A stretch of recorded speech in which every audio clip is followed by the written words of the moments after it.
Hello friends, मैं हूं doctor रश्मि। हमने पिछला वीडियो बनाया था ब्रेस्ट एंगॉर्जमेंट के ऊपर, जिसमें आपका एक्सीलेंट रिस्पांस आया। आप में से बहुत सारे लोगों ने कमेंट किया कि मैम ब्रेस्ट सैगिंग के ऊपर भी वीडियो बनाइए। तो मेरा आज का वीडियो है ब्रेस्ट सैगिंग के ऊपर। मैं इसमें आपको बताने वाली हूँ कि अगर आपका ब्रेस्ट सैग हो गया है तो उसे बिना सर्जरी के हम कैसे अपलिफ्ट कर सकते हैं। और अगर आप अभी अभी प्रेग्नेंट हुए हैं या अभी लैक्टेशन करा रहे हैं तो मैं आपको बताऊंगी वो टेक्निक्स जिससे आगे आपका ब्रेस्ट सैग नहीं होगा। तो बहुत सारी इंफॉर्मेटिव बातें होने वाली है इस वीडियो में, तो आप मेरे साथ जुड़े रहिए। मैं हूं डॉक्टर रश्मि और आप देख रहे हैं बेबी केयर लाइव। तो चलिए शुरू करते हैं। तो देखिए, जो ब्रेस्ट सैगिंग होता है वो एक बहुत कॉमन प्रॉब्लम है जिससे कई सारी लेडीज को सामना करना पड़ता है, स्पेशली आफ्टर प्रेगनेंसी और आफ्टर ब्रेस्ट फीडिंग। ऐसे में उनका कॉन्फिडेंस कम हो जाता है और उन्हें ये बिल्कुल समझ में नहीं आता कि हम करें तो क्या करें। उनकी यही चीज़ों को कैप करके, उनकी जो यही इनसिक्योरिटीज़ है उसको कैप करके, उसको मोनेटाइज करके बहुत सारी कंपनीज अलग अलग तरह की क्रीम बेचती हैं जो क्या एक्चुअली में असर करती हैं। आइए मैं आपको बताती हूँ।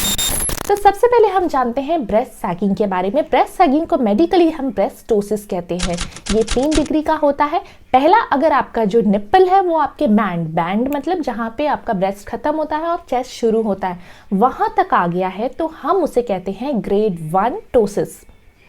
अगर आपका निप्पल आपके बैंड के भी नीचे चला गया है, मतलब जहाँ आपका ब्रेस्ट खत्म होता है और आपका चेस्ट चालू होता है, अगर आपका निप्पल आपके बैंड के भी नीचे चला गया है तो हम उसे कहते हैं ग्रेड 2 टोसिस।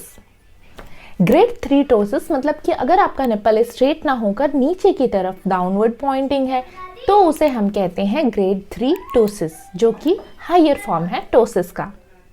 तो अब मैं आपको बताती हूँ कि आखिर ये ब्रेस्ट सैगिंग होती क्यों है और साथ ही मैं डीबंक करने वाली हूँ बहुत सारे मिथ। तो देखिए, जो ब्रेस्ट सैगिंग का सबसे बड़ा रीज़न है ना, वो है कोलेजन का टूटना। कोलेजन जो है एक मैश की तरह काम करता है जो आपके ब्रेस्ट को पकड़ कर रखता है, अपनी जगह पर फर्म रखता है।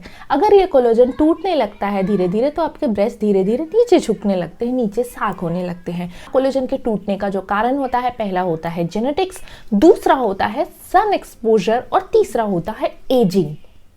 तो ये जो 3 मेन कारण हैं, इन्हीं की वजह से मेजॉरिटी केसेस में ब्रेस्ट सैगिंग होती है।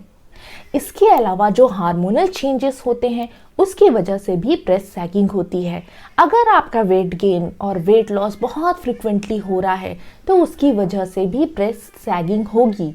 आपने देखा होगा जब हम बहुत फ्रिक्वेंटली वेट लूज कर देते हैं तो हमारी जो स्किन है वो बिल्कुल लटकने लगती है। सिजेरियन के बाद हमारा पेट लटकने लगता है। उसमें भी यही होता है कि हमारी स्किन जो है, पहले जब हम मोटे होते हैं हमारी स्किन बहुत फैल के बढ़ जाती है, जब हम थिन हो जाते हैं तो वो धीरे धीरे लटकने लगती है, क्योंकि उसके पीछे का जो सपोर्ट था, जो उसके पीछे का फैट था, अब वही नहीं रहा है। सिमिलरली प्रेगनेंसी में क्या होता है, बहुत सारे हार्मोन्स रिलीज होते हैं जिसकी वजह से आपका ब्रेस्ट मास बढ़ने लगता है। ब्रेस्ट के अंदर की जो ग्रंथियां हैं उनकी ग्रोथ होती है, ब्रेस्ट के अंदर का जो फैट है वो भी बढ़ने लगता है। जब आप ब्रेस्ट फीडिंग करा रहे हैं तब तक ये हार्मोन्स फ्लो करते हैं और ब्रेस्ट आपका वैसे ही बना रहता है, मोटा बना रहता है, तगड़ा बना रहता है।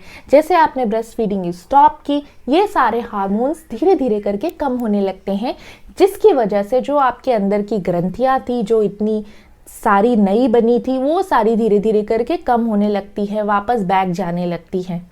तो इसकी वजह से क्या होता है, अब स्किन तो बढ़ गई इतनी, अंदर का पूरा जो उसको होल्ड करने वाली ग्रंथियां थी, फैट था, वो धीरे धीरे कम होने लगा due to hormonal changes after pregnancy. तो इसकी वजह से ब्रेस्ट सैग होने लगता है। कुछ लोगों में ये बहुत ज़्यादा हो जाता है और कुछ लोगों में ये उतना नहीं होता, क्योंकि उनकी जेनेटिक्स उसको सपोर्ट करती है। तो इसीलिए आपने देखा होगा कि बहुत सारी लेडीज़ तो सारी ब्रेस्ट फीड कराती हैं, लेकिन कुछ लोगों में बहुत ज़्यादा सैगिंग हो जाती है, कुछ लोगों में नहीं होती। उसका यही रीज़न है। तो ये मैं बहुत बड़ा मिथ को डीबंक कर रही हूँ कि ब्रेस्ट फीडिंग की वजह से सैगिंग होती है। ब्रेस्ट फीडिंग की वजह से कभी भी सैगिंग नहीं होती, बल्कि it is due to hormonal changes during the pregnancy and while the breast feeding, due to which breast इतना इंक्रीज हो गया, बाद में इवोल्यूएट हो गया, कम हो गया, तो उसकी वजह से सैगिंग हुई है, ना कि आपके ब्रेस्ट फीड कराने की वजह से हुई है।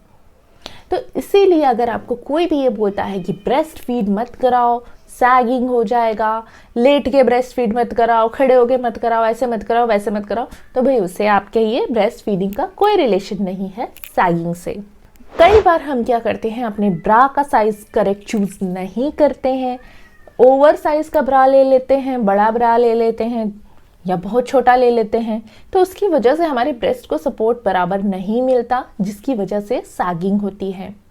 बहुत सारी लेडीज़ जो कंप्यूटर पर काम करती हैं, वो झुक कर काम करती हैं, तो उनकी वजह से उनका पोस्चर सही नहीं रहता और उनके ब्रेस्ट नीचे की तरफ ड्यू टू ग्रेविटेशनल पुल वो नीचे की तरफ लटकते हुए रहते हैं हमेशा। उसकी वजह से ओवर द टाइम स्लोली करके सैगिंग हो जाती है।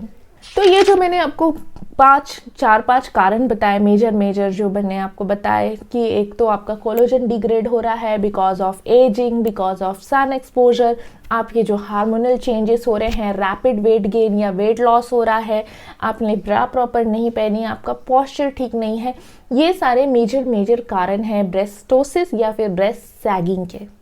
तो अब मैं आपको बताती हूँ कि इससे कैसे बचा जाए और अगर हो गया है तो हमें क्या करना चाहिए। तो देखिए, जैसे मैंने आपको बताया कि collagen break down is the major cause of breast sagging. तो कोलेजन को ब्रेक करने से बचाने के लिए हमें क्या करना चाहिए? First, have antioxidant rich diet. जी हाँ, ये कोई नहीं बताता। लोग कहते हैं आप ये फलाना क्रीम लगा लो, ढिमकाना क्रीम लगा लो, ऐसा वाला प्रोस्थेसिस यूज कर लो, बट जो बेसिक रीजन है उसको कोई ठीक नहीं करना चाहता।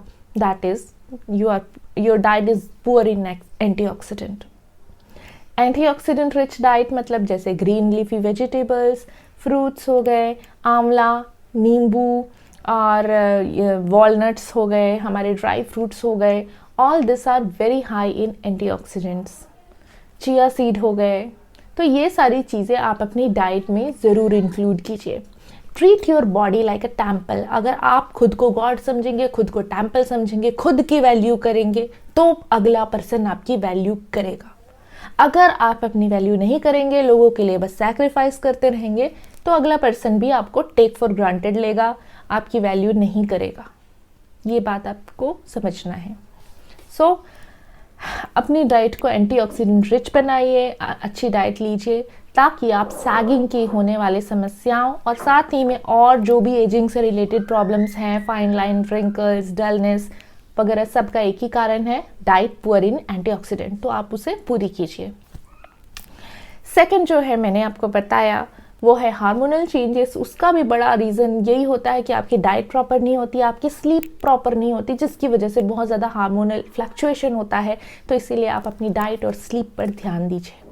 थर्ड मैंने बताया सन एक्सपोजर। बहुत सारे लोग बोलेंगे कि मैडम ब्रेस्ट तो सन को एक्सपोज ही नहीं होते, ब्रेस्ट तो हमेशा कवर होते हैं, तो सन एक्सपोजर कैसे? तो देखिए, जो ब्रेस्ट के चारों ओर की स्किन है ना, आपके गले की स्किन, ये सारी एक्सपोज रहती है। अगर ये सारी स्किन ढीली हो जाती है, ये सारी स्किन आपको ब्रेस्ट को पकड़ के रखती, खींच के रखती है, अगर ये ढीली हो जाती है तो ब्रेस्ट सैग हो जाते हैं। तो इसीलिए जब भी हम बाहर जाते हैं, हम सन क्रीम अपने चेहरे पर लगाते हैं, लेकिन हम अपने गले, नेक वगैरह को छोड़ देते हैं। So this is a big fault, जो कि बहुत सारे लोगों को, बहुत सारे क्या 99% लोगों को नहीं पता है कि हमें this area is also important, we have to cover it with sunscreen. Fourth, आप जब भी ब्रा चूज कर रहे हैं तो अपने कप साइज का ध्यान दीजिए। बहुत सारी लेडीज को कप साइज का कॉन्सेप्ट नहीं पता होता है। देखिए, जो आपका बैंड होता है ना, मतलब जहां आपका ब्रेस्ट खत्म हुआ और आपकी चेस्ट शुरू हुई, आपका पेट शुरू हुआ, उस एरिया को हम बैंड कहते हैं। तो जो बैंड का साइज होता है 34, 36, 38, सारे लोग उसी के अकॉर्डिंगली ब्रा ले लेते हैं, कप के ऊपर ध्यान नहीं देते। बैंड साइज और आपके निप्पल, आप बस्ट साइज मतलब आपका निप्पल जहाँ पर है, आप उस एरिया को नापें, और फिर बैंड साइज आपका ब्रेस्ट जहाँ खत्म हो रहा है, आप उस एरिया को नापें। दोनों एरिया में जो डिफरेंस होता है उसे हम कहते हैं कप साइज। अगर 1 इंच से कम का डिफरेंस है तो दैट इज कप ए, अगर 1 इंच तक डिफरेंस है तो that is cup B, 2 inch का डिफरेंस है तो कप सी, और 2 इंच से ज़्यादा का डिफरेंस है तो कप डी।